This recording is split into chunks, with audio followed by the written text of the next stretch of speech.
Interesting exciting video में आप सभी लोगों का स्वागत है। मेरा नाम है सुधीर और इस पर्टिकुलर वीडियो में हम बात करने वाले हैं मार्केट के कुछ ऐसे पैरामीटर्स के जो हमें बताएंगे कि मार्केट में क्या बड़ा क्रैश आ सकता है।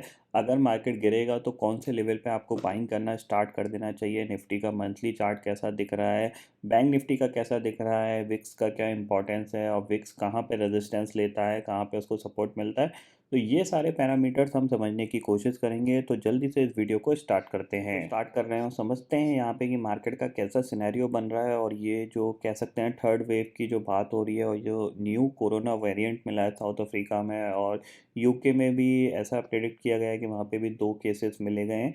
तो ये सिचुएशन जो हो रही है जिसकी वजह से कल आपने देखा ग्लोबल मार्केट में एक अच्छा खासा सेल ऑफ देखने को मिला, मोर देन 3% से ज़्यादा इंडेक्स गिरे। तो ऐसा सिनेरियो कितने दिन तक और रह सकता है और क्या मार्केट दोबारा से मार्च 2020 की तरह दोबारा से गिर सकता है। ये सारे पैरामीटर्स हम समझने की कोशिश करेंगे। अगर हम देखें यहाँ पे, अगर यहाँ पे आपको मैं सारे इंडेक्सेस दिखाऊंगा एनएससी की वेबसाइट पे, तो आपको दिखेगा कि यहाँ पे सिर्फ एक ही इंडेक्स आपको हरे निशान में दिख रहा है, लगभग लगभग बाकी सारे आपको लाल निशान में दिख रहे हैं। और जो हरे निशान में है वो है इंडिया विक्स, जो कि करीब 24.84% जंप हुआ है। इसके बाद बात कर सकते हैं तो वो हम निफ्टी फार्मा इंडेक्स की बात कर सकते हैं। जाहिर सी बात है क्योंकि फार्मा डिफेंसिव इंडेक्स है, जब भी मार्केट में सेल ऑफ आता है फार्मा में जंप आता है। तो यहाँ पे 1.70% ये जंप किए और निफ्टी हेल्थ केयर इंडेक्स और फार्मा इंडेक्स सेम ही इंडेक्स हैं।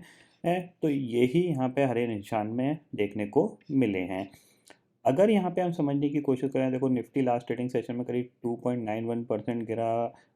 उसके साथ हम बात करें तो निफ्टी मिड कैप और आपका स्मॉल कैप भी करीब करीब 3% से ज़्यादा की गिरावट के साथ क्लोज हुए।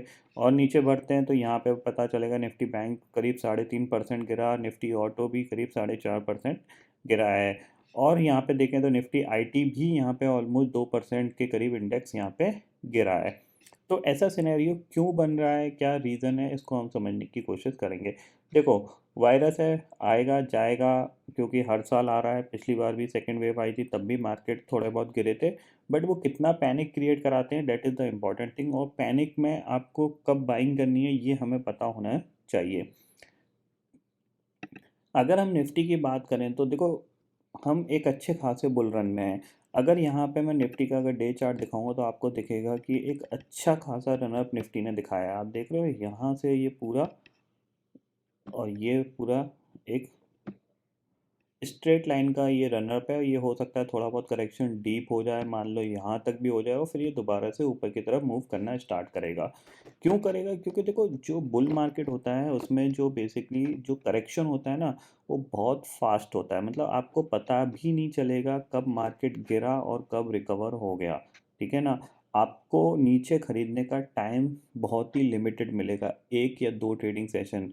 अगर आप उसके लिए पहले से ही प्लान कर लोगे उस तब आप उन ट्रेडिंग सेशन में ख़रीद पाओगे, अदरवाइज़ नहीं खरीद पाओगे। नहीं तो आप चेक कर सकते हो थोड़े से, जब भी मार्केट में करेक्शन आया तो आप देख सकते हो कि मार्केट में किस टाइप का करेक्शन रहा। अगर मैं सब ये डिलीट करता हूँ, इसको भी हटाता हूँ, तो आपको यहाँ पे आप देख सकते हो, ये देखो ये मार्केट में करेक्शन आया है थोड़ा सा। ये देखो कितने दिन आया, 1 2 3 4, 4 दिन आया और तुरंत मार्केट शॉर्ट अप कर गया। ठीक है, फिर आप देख सकते हो यहाँ पे ये करेक्शन आया। ये थोड़े से बड़े बड़े करेक्शन दिखा रहा हूँ मैं आपको, ये छोटे मोटों की तो बात ही नहीं कर रहा मैं। ये बड़े बड़े करेक्शन आया।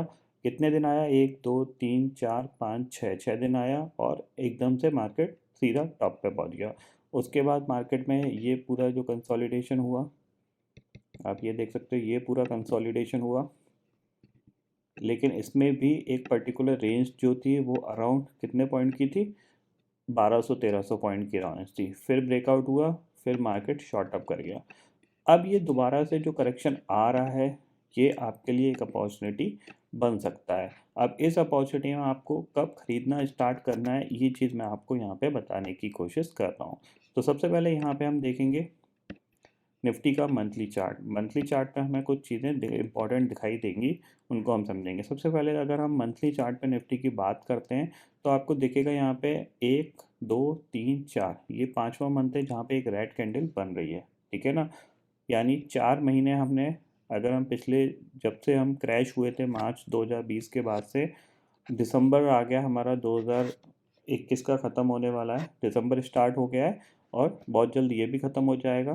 तो हमारे पास एक अच्छा खासा यहाँ पे एक बुल रन देखने को मिला है, जिसमें निफ्टी ने लो बनाया था 7,500 का, हाई बना रहा 18,600 का।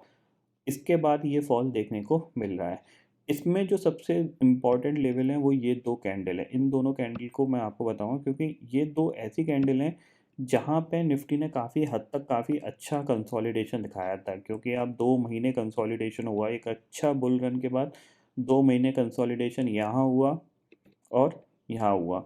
ये जो पूरी रेंज है ये बहुत ही अच्छी रेंज है, यानी जब तक निफ्टी 14,000 के नीचे नहीं जाता तब तक यहाँ पे क्रैश का सिनेरियो तो बिल्कुल नहीं बन सकता, ठीक है ना। अगर 14,000 के नीचे चला गया ये, तो फिर आप 100% श्योर हो सकते हो कि यहाँ पे मार्केट और फर्दर गिरावट दिखाएगा, यानी क्रैश वाले जो सिनेरियो होंगे ना, जो एक्सट्रीमली कह सकते हैं पैनिक सिचुएशन होगी, वो 14,000 के नीचे ही होगी, ठीक है। अब 15,000 और 16,000 के बीच में क्या हो सकता है उसको हम समझते हैं, ठीक है। तो ये एक जो रेंज है जिसकी मैं बात कर रहा हूँ, इसके 2 पहलू हैं यहाँ पे। इस रेंज को आपको बहुत ढंग से समझना है। इस रेंज के अंदर मार्केट आता है तो आपको ख़रीदना स्टार्ट करना है, अगर आपने पहले कभी नहीं ख़रीदा है, यानी पहले आपने जब ये मार्केट दौड़ रहा था तब अगर आपने नहीं ख़रीदा है तो आपको इस रेंज पे डेफ़िनेटली ख़रीदना चाहिए। इसके पीछे का सबसे बड़ा रीज़न ये था कि अगर देखा जाए तो यहाँ पे अगर मैं मूविंग एवरेज लगाता हूँ तो आपको दिखेगा जो निफ्टी का 200 डे मूविंग एवरेज है वो भी इसी रेंज के अंदर आता है, ठीक है। आपको दिख रहा है ये अराउंड 16,100 के आसपास है। तो अगर मार्केट गिरेगा तो यहाँ से आपको ख़रीदना स्टार्ट कर देना है और यहाँ तक ख़रीदते रहना है आपको, 15,500 तक ये आपके पास अपॉर्चुनिटी है। इसके नीचे जाता है तो अभी आप ख़रीदते रहो, थोड़ा थोड़ा आपको यहाँ से ख़रीदना स्टार्ट करना है, थोड़ा थोड़ा जितना नीचे आप मार्केट जा रहा है आप इजीली ख़रीदते रहिए, ठीक है। और जैसे ही मैंने आपको बोला कि अगर 14,000 के नीचे जा रहा है तो फिर आपके पास एक दोबारा से एक बहुत ही अच्छी अपॉर्चुनिटी मिलेगी ख़रीदने की, तब आप सब कुछ खरीद लीजिए, ठीक है। ये चीज़ आपके लिए समझ लीजिए। तो फिलहाल जो निफ्टी अगर दिख रहा है गिरावट की, जो यहाँ पे इंडिकेशन मिल रहे हैं वो यही मिल रहे हैं कि कहीं ना कहीं इसने अपने 200 डे मूविंग एवरेज को ऑलमोस्ट देखा जाए तो जून जुलाई के महीने में टेस्ट किया था, जुलाई के महीने में इसने टेस्ट किया, लास्ट सितंबर के महीने में टेस्ट किया, उसके बाद इसने कभी टेस्ट नहीं किया। ऑलमोस्ट पूरा 1 साल से ज़्यादा का वक्त हो गया है। तो अभी ये इस लेवल तक गिर सकता है। और पिछले हफ्ते मैंने आपको बैंक निफ्टी में यही चीज़ समझाई थी कि बैंक निफ्टी ने जो 200 डे मूविंग एवरेज है, ये बैंक निफ्टी का इंडेक्स है, कि आपका 200 डे मूविंग एवरेज आपका टारगेट बन सकता है। जब ये अराउंड यहाँ पे 38, 800, 900 के आसपास ट्रेड कर रहा था तब मैंने आपको ये बताया था और शॉर्ट करने के लिए आपको ये सलाह दी थी। तो ये ऑलमोस्ट हमारा टारगेट के पास आ चुका है।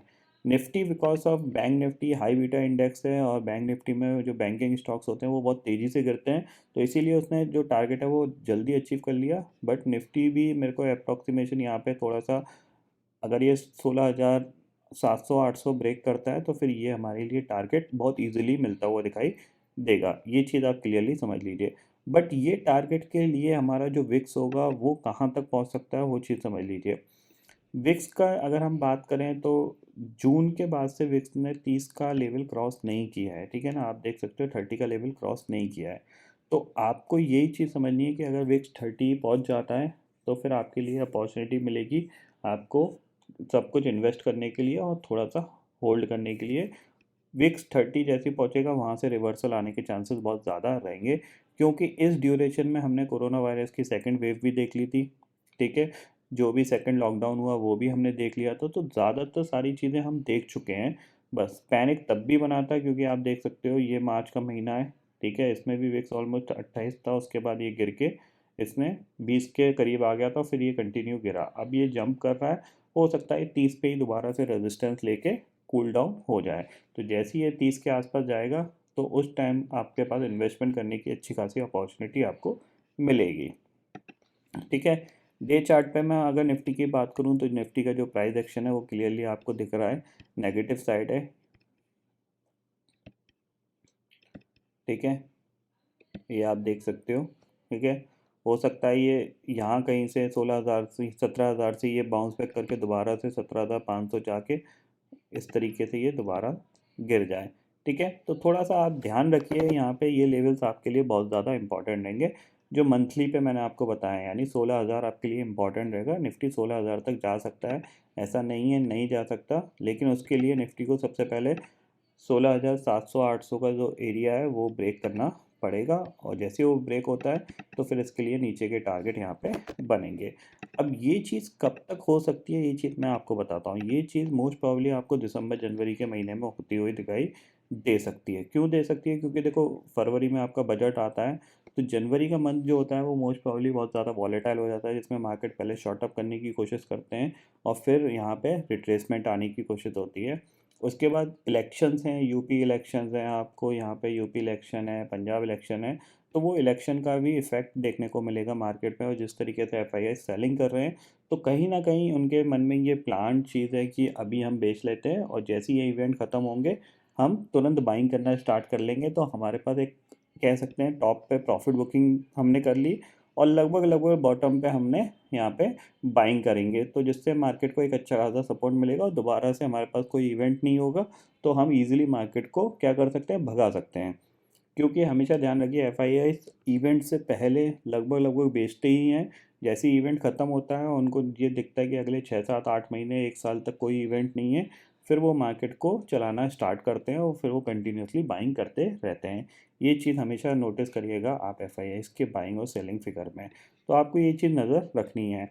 निफ्टी की हमने बात करी, बैंक निफ्टी की भी कर लेते हैं थोड़ी सी। तो बैंक निफ्टी का मंथली चार्ट में आप देखोगे तो बैंक निफ्टी का मंथली चार्ट में आपके पास 32,000 का सपोर्ट सबसे इंपॉर्टेंट सपोर्ट होगा। 32,000 ब्रेक होता है, 32 नहीं है ये, करीब 32,600 का लेवल है। अगर ये ब्रेक होता है तो फिर फर्दर यहाँ पे गिरावट जो है वो गहरा सकती है। बट अभी जो हमारे पास जो टारगेट है करीब 3435 के रेंज में जो टारगेट है वो डेफिनेटली बैंक निफ्टी होल्ड करने की कोशिश करेगा। तो इनको आप नज़र रखिएगा, अगर ये लेवल्स आपको मिलते हैं तो वहाँ से बाउंस बैक आ सकता है। जैसे कि ये मंडे के ट्रेडिंग सेशन के लिए 35,700 का लेवल इंपॉर्टेंट होगा। अगर ये कोई भी पैनिक बनाता है और इस लेवल तक जाता है तो यहाँ से बाउंस बैक के एक्सपेक्टेशंस बहुत ज़्यादा रहेगी। अगर यहाँ पे हम ग्लोबल मार्केट की बात करें तो लास्ट ट्रेडिंग सेशन में आपको दिखेगा डाउ जोन्स करीब 2.5% के साथ यहाँ पे क्लोज हुआ है। अब यहाँ पे सबसे अच्छी चीज़ पता है क्या हुई है? खुला, खुलने के साथ गिरा और फिर नहीं गिरा है। हम जबकि खुले, खुलने के साथ गिरते रहे, गिरते रहे, गिरते रहे, समझ रहे हैं? तो अगर हम गिरते रहे, गिरते रहे, गिरते रहे में तो क्या होता है कि पैनिक थोड़ा और ज़्यादा बन जाता है। यहाँ पे क्या है कि ये खुला, खुलने के साथ ही गिरावट आई और फिर साइडवेज़ चला गया। तो ये इंडिकेशन होता है कि मार्केट में अगर थोड़ी सी भी पॉजिटिविटी आई, रिकवरी आई, तो इमीडिएटली बाउंस बैक यहाँ पे मिलता है। तो इस पे आप ज़रूर नज़र रखिएगा। अगर नैस्डैक की बात करें तो नैस्डैक भी इंडेक्स करीब 2.5%, 2.23% गिर के यहाँ पे क्लोज हुआ। तो देखेंगे यहाँ पे कि एक्चुअल में मंडे ट्यूसडे के 2-3 ट्रेडिंग सेशन में मार्केट कैसा बिहेव करता है। एक्सपेक्टेशन मुझे यही है कि थोड़ा सा बाउंस बैक देखने को मिलेगा, क्योंकि हम बहुत तेज़ी से गिरे और बाउंस बैक आएगा, फिर थोड़ा सा होल्ड करेगा, फिर दोबारा से कोई न्यूज़ आती है तो सेलिंग देखने को मिलेगी। विक्स पे भी नज़र रखिए, अगर ये विक्स 25 क्रॉस कर जाता है तो थोड़ा सा सावधानी के साथ आपको ट्रेड करना पड़ेगा और स्टॉप लॉस के साथ ट्रेड करना पड़ेगा। क्योंकि फिर क्या है, जो मोमेंटम होंगे वो ऊपर नीचे के बहुत तेज़ी से होंगे। सडनली 200 पॉइंट निफ्टी ऊपर, सडनली 150 पॉइंट नीचे, उसमें आप ज़्यादातर लोग बड़े लॉसेस कर लेते हैं। तो थोड़ी सी सावधानी आपको ये रखनी पड़ेगी। अगर 25 के ऊपर विक्स क्रॉस हो जाता है और अगर 30 के ऊपर क्रॉस हो जाता है तो फिर आप सिंगल लॉट में ही काम करिएगा, क्योंकि फिर प्रीमियम बहुत ज़्यादा बढ़ जाते हैं ऑप्शंस के। फिर आपके पास कोई चारा नहीं है कि आप मल्टीपल ट्रेड डाल सको। तब आपको एक छोटे से अमाउंट के लिए एक बड़ा प्रॉफिट के लिए प्ले करना चाहिए। तो ये सारे पॉइंट्स आपको मैंने समझाने की कोशिश करी थी, तो ये आपको समझ में थोड़े बहुत आ भी गए होंगे। तो आई होप दोस्तों ये पर्टिकुलर डाटा आपको समझ में आ गया होगा। दोस्तों फिलहाल इस वीडियो में इतना ही है। आई होप ये वीडियो आपको पसंद आएगा। वीडियो पसंद आता तो लाइक और शेयर ज़रूर करिएगा और चैनल को जो सब्सक्राइब कर लीजिए, क्योंकि मैं सुधीर लेके आता रहूँगा हर दिन आपके लिए नए नए वीडियो। इसी के साथ शुक्रिया दोस्तों। जय हिंद।